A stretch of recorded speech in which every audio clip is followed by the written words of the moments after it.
श्री गणेशाय नमः। गुरुर्ब्रह्मा गुरुर्विष्णु गुरुर्देवो महेश्वर गुरु साक्षात् परब्रह्म तस्मै श्री गुरुवे नमः। त्वमेव माता च पिता त्वमेव त्वमेव बन्धुः च सखा त्वमेव त्वमेव विद्या द्रविणं त्वमेव त्वमेव सर्वं मम देव।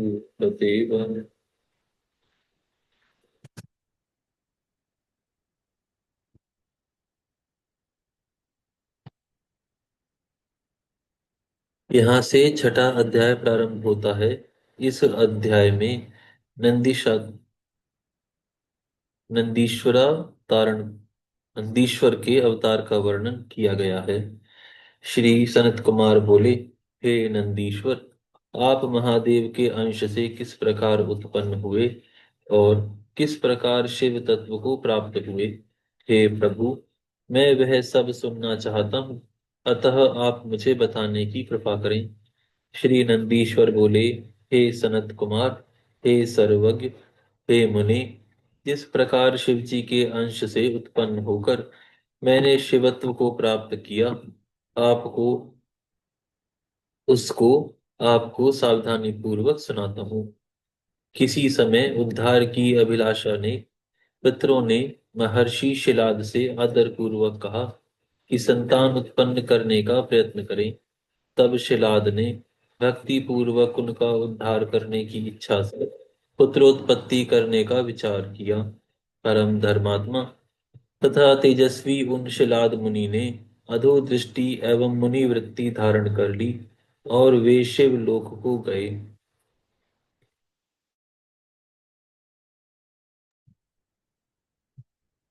उन शिलाद मुनि ने स्थिर मन तथा दृढ़ व्रत वाला होकर इंद्रदेव को उद्देश्य करके बहुत समय तक अति कठोर तप किया।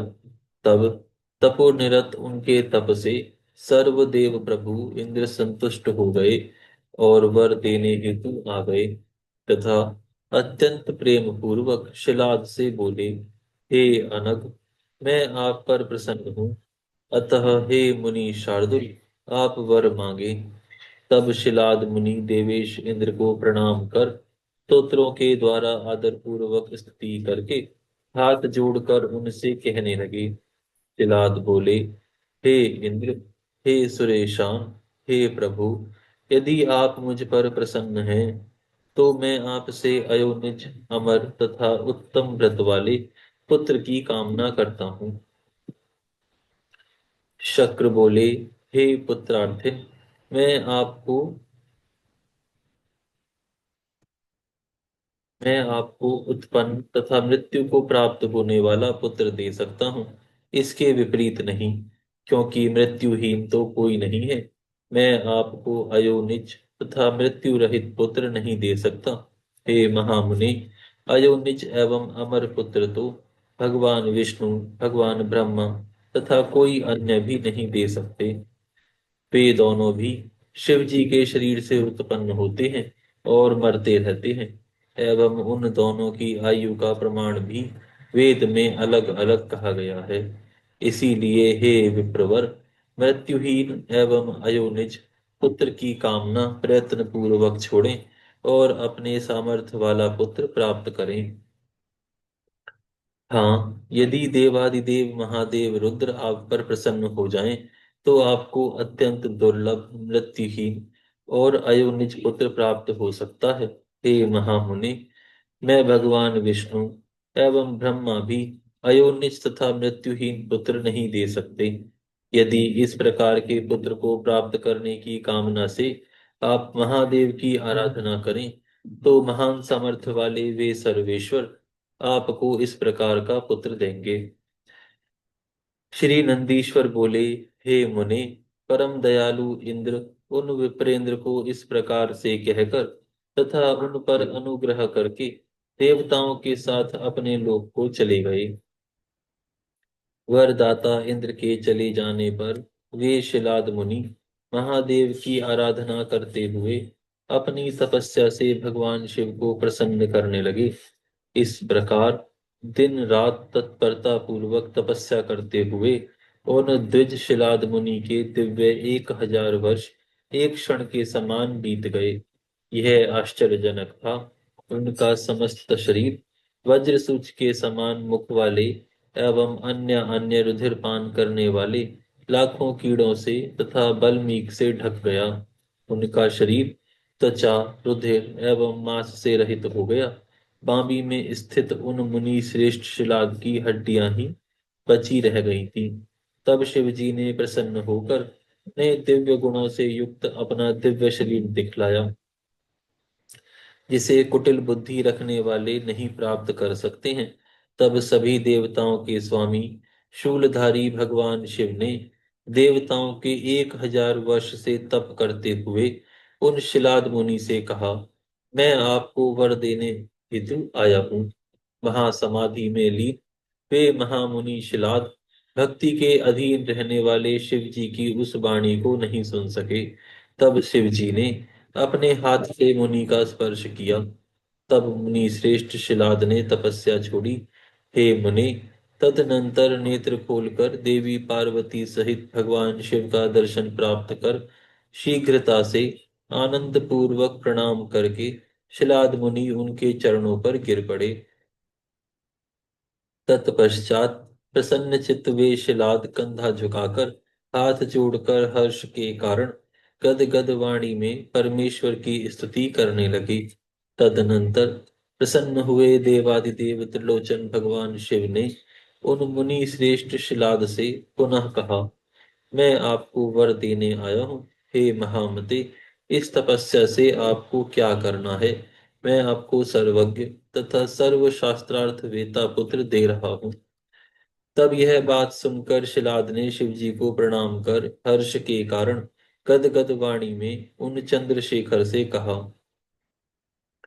शिलाद बोले, हे महेश्वर, यदि आप मुझ पर प्रसन्न हैं और मुझे वर देना चाहते हैं, तो मैं आपके समान ही अयोनिज और मृत्युहीन पुत्र चाहता हूँ। नंदीश्वर बोले, हे सनत कुमार। तब उनके ऐसा कहने पर त्रिनेत्र भगवान शिव प्रसन्न चित्त होकर मुनि श्रेष्ठ शिलाद से कहने लगे।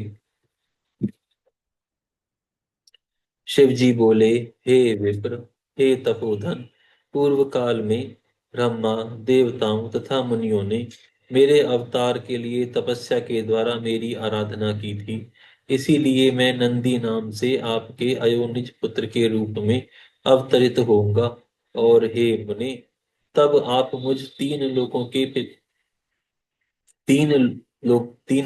के पिता के भी पिता बन जाएंगे। नंदीश्वर बोले, ऐसा कहकर प्रणाम करके स्थित मुनि की ओर देखकर उन्हें आज्ञा देकर उमा सहित दयालु शिव वही अंतर्ध्यान हो गए।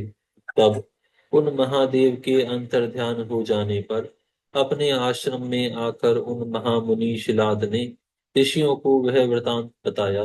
हे सनत कुमार, कुछ समय बाद यज्ञ वेताओं में श्रेष्ठ मेरे पिता शिलाद मुनि यज्ञ करने के लिए यज्ञ स्थल का शीघ्रता से कर्षण करने लगे।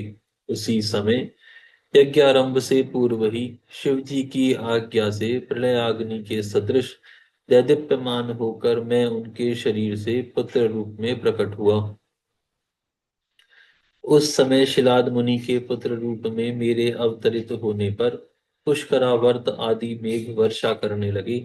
आकाशचारी किन्नर, सिद्ध और साध्यगण गान करने लगे और ऋषिगण चारों ओर से पुष्प वृष्टि करने लगे। इसके बाद ब्रह्म आदि देवगण, देव पत्नियां, भगवान विष्णु, भगवान शिव, देवी अंबिका, ये सब अत्यंत प्रसन्नता पूर्वक वहां आए। उस समय वहां पर बहुत बड़ा उत्सव हुआ। अप्सराएं नाचने लगी।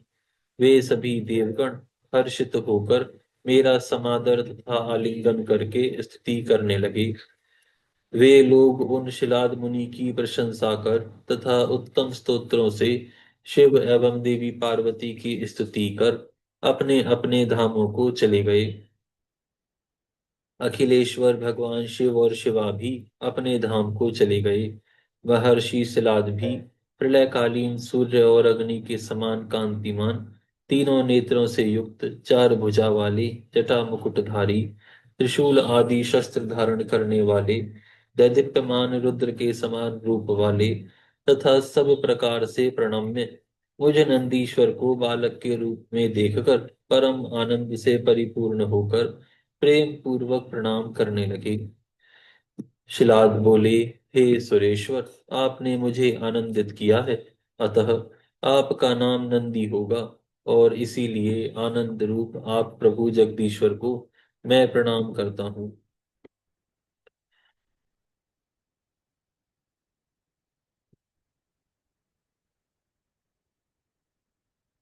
नंदीश्वर बोले, हे सनत कुमार, पिताजी उन महेश्वर को भली भांति प्रणाम करके मुझे साथ लेकर शीघ्रता पूर्वक पर्णकुटी में चले गए।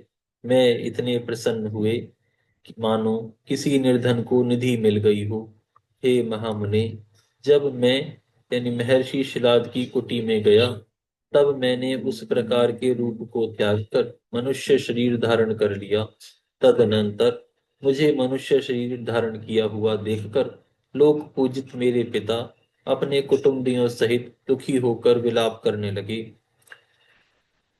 शालंकायन मुनि के पुत्र पुत्र वत्सल शिलाद ने मेरा समस्त जात कर्मादि संस्कार संपादित किया।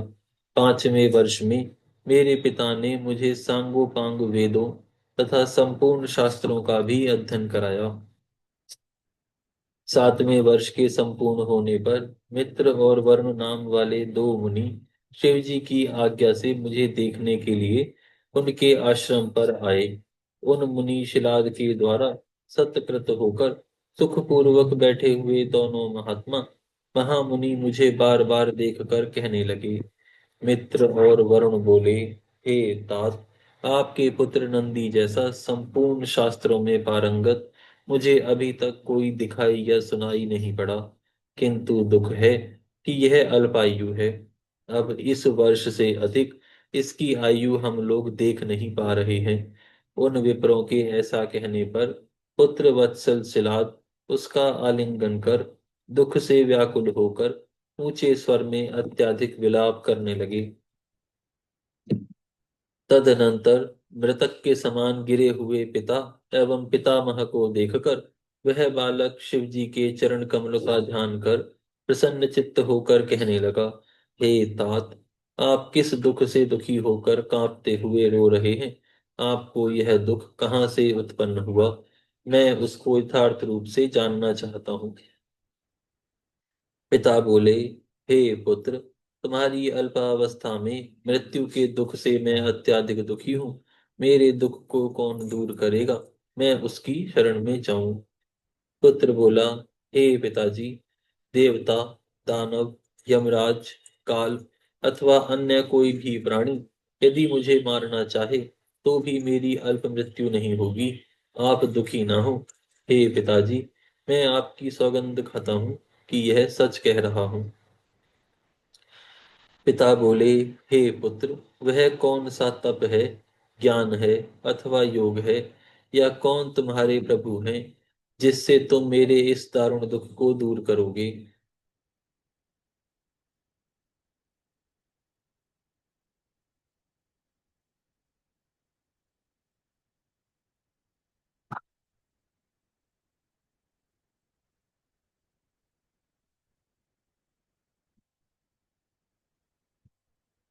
पुत्र बोला, हे तात, मैं न तो तप से और न विद्या से ही मृत्यु को रोक सकूंगा। मैं तो केवल महादेव के भजन से मृत्यु को जीतूंगा, इसमें संदेह नहीं है। नंदीश्वर बोले, हे मुनि, ऐसा कहकर मैं सिर झुकाकर पिता के चरणों में प्रणाम कर उनकी प्रदक्षिणा करके उत्तम वन की ओर चला गया। यहाँ पर यह अध्याय पूर्ण होता है। यहाँ हम विराम करते हैं। हे गौ माता, हम आपको दंडवत प्रणाम करते हैं। आप सभी तीर्थों का तीर्थ, सभी देवताओं की माता और सभी पुण्यों का पुण्य है। आपकी कृपा सदैव हमारे ऊपर बनी रहे।